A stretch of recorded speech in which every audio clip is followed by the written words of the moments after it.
At ito na nga. Luto na yung ating balot. Okay. Try natin kumain ng isa.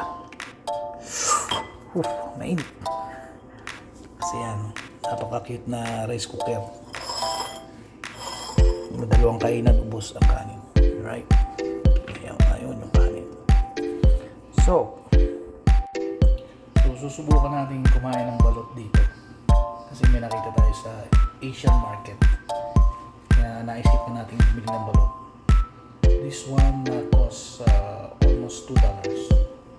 So sa pera natin, $2, around 115 pesos. Right?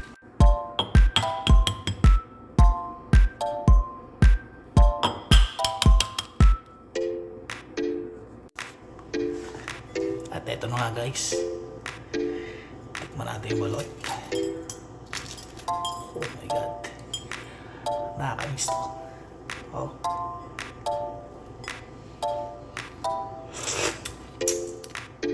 Ang sarap. Wala pang suka ha.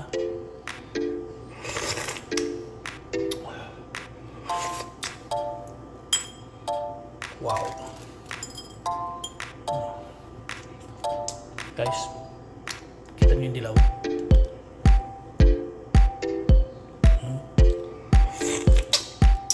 So, lagyan natin ng asin. Alright. Suka. Na.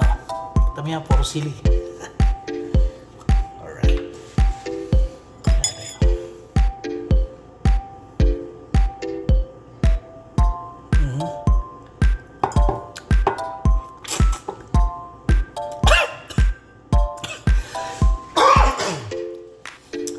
Napakasarap. Grabe. Wow.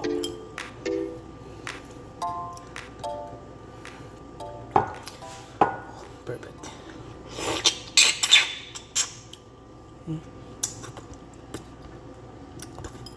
Medyo malaki na yung sisiw. Pero okay lang. Yun ang pinakamasarap dito. Yung sisiw. Ito mo yan. Kainin natin yan. Vinegar.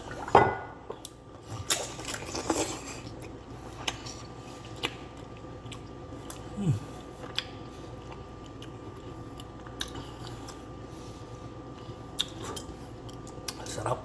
Grabe.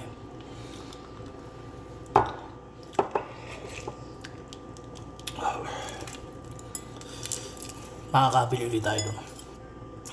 The best.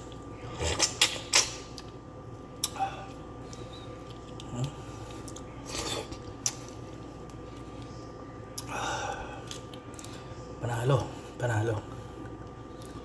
Tama-tama to sa beer. Ito iniinom ko.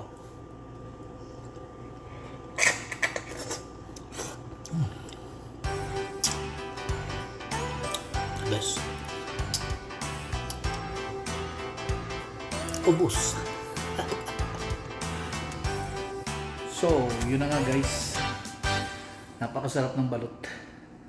Grabe. Ngayon lang uli ako nakatikim.